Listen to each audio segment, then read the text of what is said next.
Escuchas 0 PM.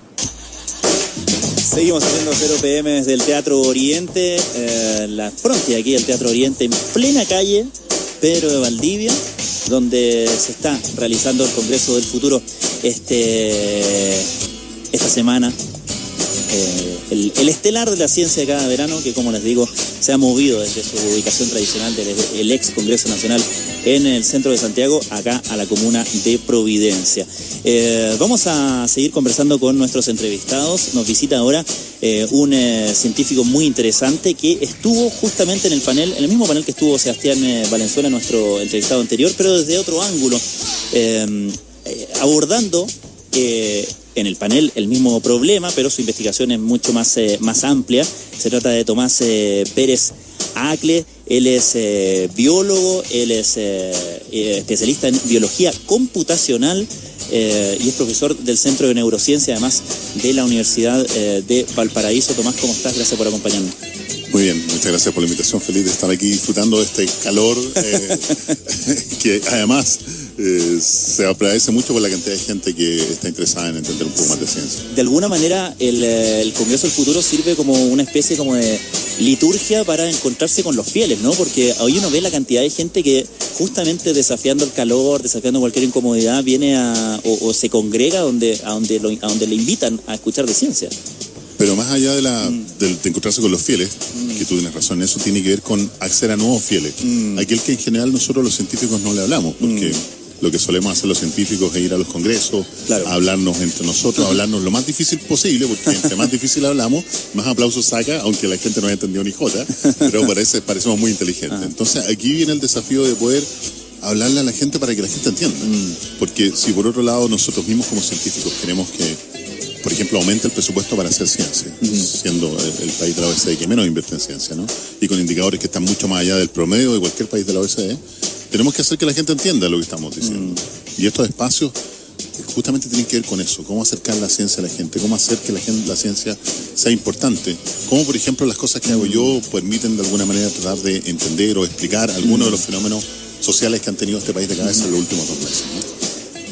Quería partir por ahí justamente, Tomás, porque como mencionábamos en la introducción, tú eres director de un laboratorio de biología computacional y has desarrollado diferentes modelos computacionales para simular diferentes fenómenos, ¿no? Ya vamos a entrar en el tema del panel de hoy, que tiene que ver con la dispersión de noticias falsas, pero claro, antes lo hiciste, lo que tuvo más resonancia fue como la simulación de un ataque zombie en Santiago, digamos, pero me imagino que el estallido social y lo que pasó en términos de, no solamente de violencia callejera, sino que también como de movimiento de personas, los fenómenos que se dieron ahí, deben haber ofrecido un escenario natural muy interesante de mirar desde tu especialidad, ¿no? Por cierto. Y curiosamente nosotros hace un rato venimos trabajando desde esta publicación acerca de los zombies que tú mencionaste, en algunos conceptos fundamentales que hoy día, por suerte, nos han permitido a nosotros tratar de contar un relato que tiene mucho sentido frente a lo que estamos viendo en Chile. La historia del zombie, esta cosa que nosotros publicamos en el año 2010 y que salió portada en Luna y en varios diarios, y que tuvo más impacto que haber publicado en Science o Nature, sí, claro, probablemente con la mejor revista del mundo. Es que donde pongas zombie te explico. Claro, exactamente. Y que nace un juego. Claro. Trataba de contar la historia de cómo la información que tienen las personas cambia su comportamiento. Y eso nosotros lo seguimos trabajando, y de ahí nos pasamos a una historia que tiene que ver más bien con el ébola, porque si efectivamente nosotros manipulando información, entregando la información apropiada a la gente, podemos cambiar su comportamiento, entonces podríamos evitar la dispersión de algún tipo de enfermedad infecciosa. Claro. Y de hecho lo vemos que muchas políticas públicas, particularmente ahora en el verano, las autoridades llaman a cuando uno va a la cordillera y se va a enfrentar a un lugar donde potencialmente podría haber un ratón, limpiar el lugar, dejar que circule el aire, tirar algún tipo de desinfectante para evitar el virus Hanta. Y existen, por lo tanto, múltiples políticas públicas que tienen que ver con información que se entrega a las personas para evitar la dispersión de enfermedades infecciosas. Claro. Entonces nosotros nos preguntamos, bueno, ¿dónde está el límite de eso? ¿Es posible evitar todas las enfermedades infecciosas? Si es cierto que es posible evitar alguna enfermedad infecciosa, todo depende mucho de qué tipo de enfermedad estamos hablando. Entonces, producto de entregar información, entonces, ¿cuál es el rol de las noticias falsas? ¿Cómo las noticias falsas contrarrestan la información que la gente podría entregar? Claro. Y entendiendo eso, entonces, tratamos de encontrar estos límites a esta hipótesis.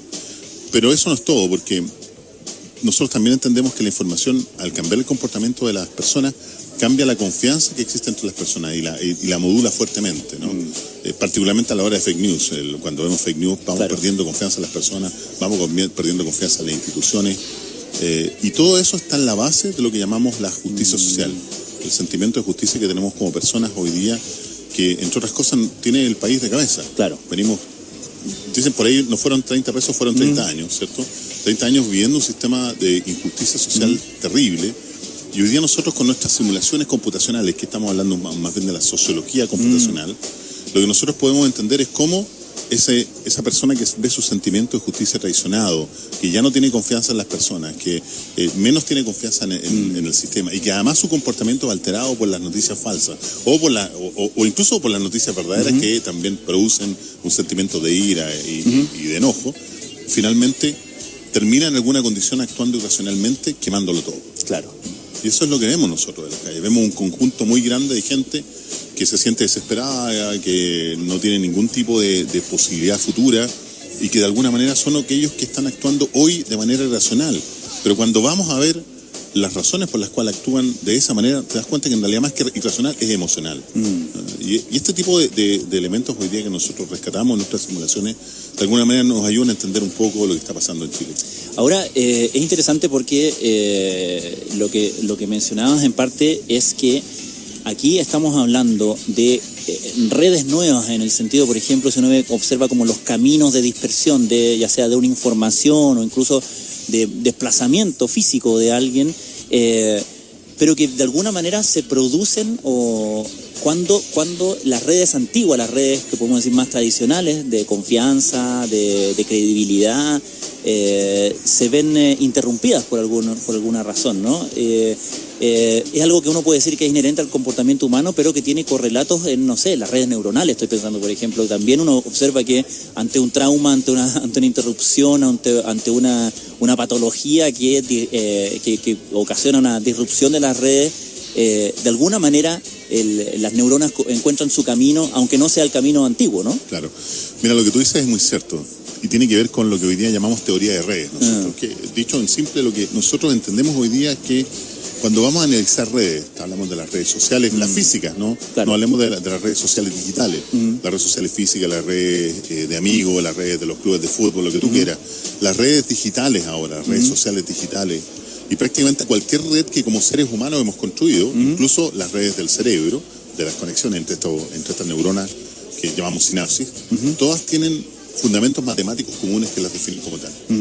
Eso es súper interesante, porque una vez que uno establece y es capaz de entender cuáles son los fundamentos por los cuales están construidas estas redes, uno puede explicar estas dinámicas. Claro. Mira, efectivamente, nosotros podríamos tratar de bloquear la dispersión de una enfermedad infecciosa sin tener idea cómo funciona por detrás la red por la cual ésta se mueve, que son las personas, ¿no? Claro. Si nosotros lo hacemos de esa manera, vamos a estar dando palos de ciego.